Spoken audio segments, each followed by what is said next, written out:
गंके जोहार गे जोहार गे अदो गंके अड़ी संगीन खन नोडे बिन हेज कना चेद नापित ना कड़ी लई ᱧᱚᱜ ᱵᱤᱱ अलिया ᱧᱩᱛᱩᱢ सूर्य हेम्ब्रम आदिवासी सावता सेचेद लाक्चर सेमले ओडिशा सावता माड़ा चायरेत अदो नोडेली हेज कना नोआ खातिर बागुआसोड़ अतु रे जाहेर ताको को बेजर तको रपुड अकाता ओना बाडाय कते नोडे बागुआसोड़ अतु तेली हेज अकाता ओना नेलदी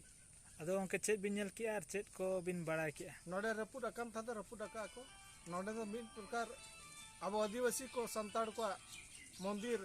जाहेर बंगा थान ना अब को ने मुचाद बन लेका घना आइकव कना नोआ मांग रे जहां लेका गुडी पदार को रपुड किया ओना तायम श्रीपुर को रपुड किया नितो नाक सेटेर कना नोडे बागुआसोड़ ते अदो ओना गेना मेनो कना जे आबोरिन होड़ को अब बंगा बुरु जेमन आलुते बगी अब जाहेर बंगा बुरु जाहेर थान मोटे बाबन आड़ागा और बाबन रपुड चा को गंके नोडे ना पे जारा कना अदो नोडे चेद को पे रोपड़े ना चो हाँ नोडे ले रपोड़ना जोता ले रपोड़ना जे नोडे ना जाहेर और बाबर रपुड चा को और नोडे ना जाहेर बांचा अब नोडन कुछ मोड़े मापांजी चेद को लई किया मोड़े मापांजी नोडन को जतो को लई किया जे नोआ जाहेर बांचा और नोडन को बंगा बुरु नोआ बांचा तके आइबा आयमा सरा गंके मा जोहार जोहार जोहार गंके जोहार गे जोहार गे अबिना उपरुम लई ᱧᱚᱜ बिन अलिन दो लखन हेम्ब्रम ना तोरनी मजेड़ाम अदो गंके तेहन ना नोडे आदिवासी सावता सेचेद लाक्चर सेमलेद रायरंगपुर मूल बखुल खन को हेज कना अदो चेद पे रोपड़ेना रोपड़ दो कागज को एम बड़ा ले जोतना को रोपड़ दो रोपड़ बड़ायना अदो जाहेर को रोपड़ना ओना को विषय हो गरमरा बड़ा के अले अदो चेद पे ठुका किया जाहेर दो निंके गे तहना से जाहेर रे जहां रपुड कना ओना को चेलका पे सोझिया रुरुड़ा पे जहां लेका ओना ना मेडang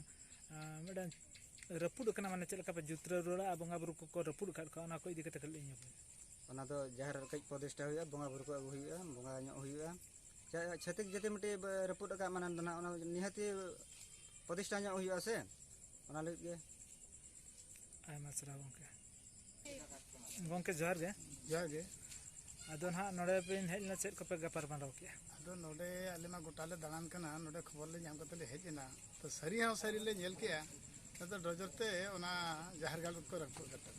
और जहां दिना के हाथी सदन को ताहे कना उनको हम जतो को छिति बिति चवा के को अरे हिनस ताले बुझो किया अदो गंके अबो मा गोटा गे नोका को रपुदे को ताबोना एनखान अबो चेद बो चिका लखान नोआ काना मुहिम बन साहा दाड़े अदो नोआ मुहिम दो साहा दो अब जुमिद तक हुई अपना अब जुदी बाबू जुमी दो एनखान मिमिद दिन ते नोका के गोटा को टकरा बना माने को बड़ी बोना अदो ना तो तेहें अदो लास्ट रे मेन किया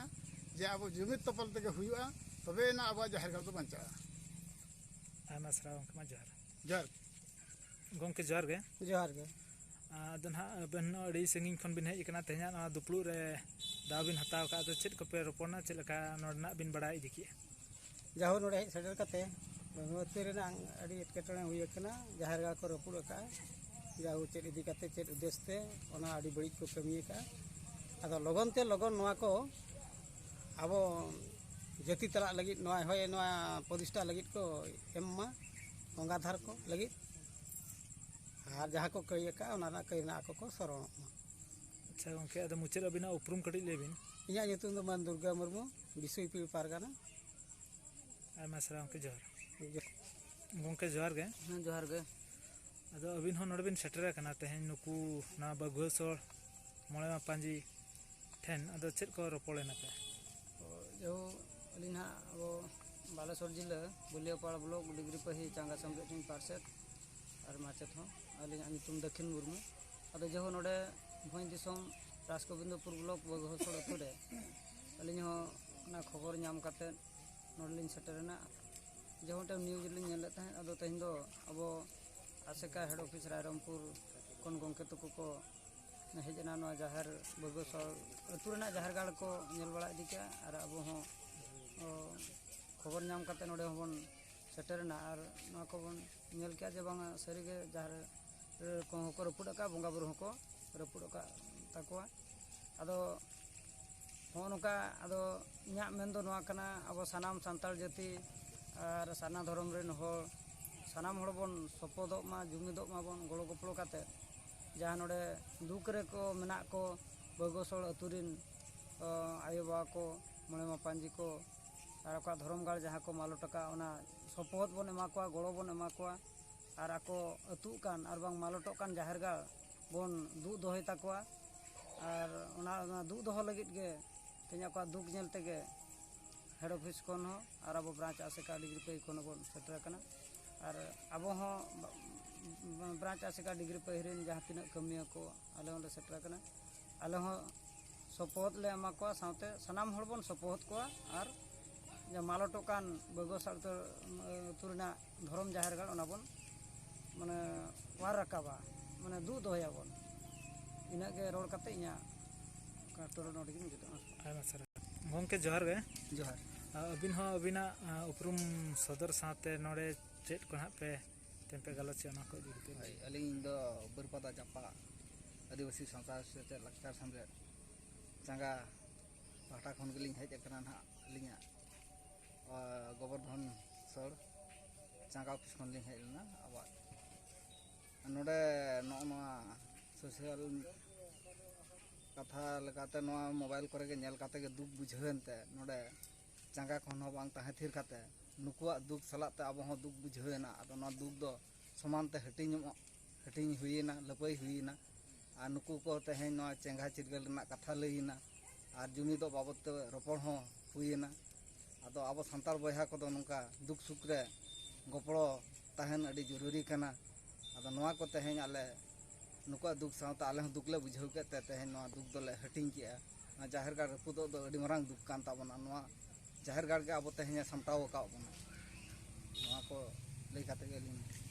आयमा सारा गंके जोहार जाहेर गाड़ रे जाहेर आयो जहाँ लेका को लेबेट लांडो कादिया नोआ बगोसोल गोराम रे आदो ओना इदी काते तेहें नोआ गोराम रिन बार होड़ आयो हड़ बन नाम आकाद किना आदो नुकिन चेत किन लिया नुकिना मोचा खना बन आजमा आय हड़ जोहार गे बाबू ओना जाहेर गाड़ को गे कनो ओनका को रपुद बड़ा का तालेते ओनाते गेले हाले आले माले दुकान लेका ले बुझुएआ नोआ जाहेर गाड़ गे चेत लेका रे माने सानाम को हड़ जावरा काते चेत लेका रे बन दु दोहया ओना लगित गे अलिन दुलिन नेहरेया आदो हा उनंग देरी दो अलिन दो बलिन लई दाड़िया होय दिसम हड़ को ने गड़ो कोपे ताहे लेन खान दो अडी गान नापाय को आ हुनंग ओनागे अलिन दुलिन खोजो कना जतो कते बन दु दोहो लेखान आदो नितो मा अकोय मेन के लका खाड़ा ढोड़ा रे माले ᱧᱩᱨ हुयन गिया आदो चेत ले चिकैया आयमा सारा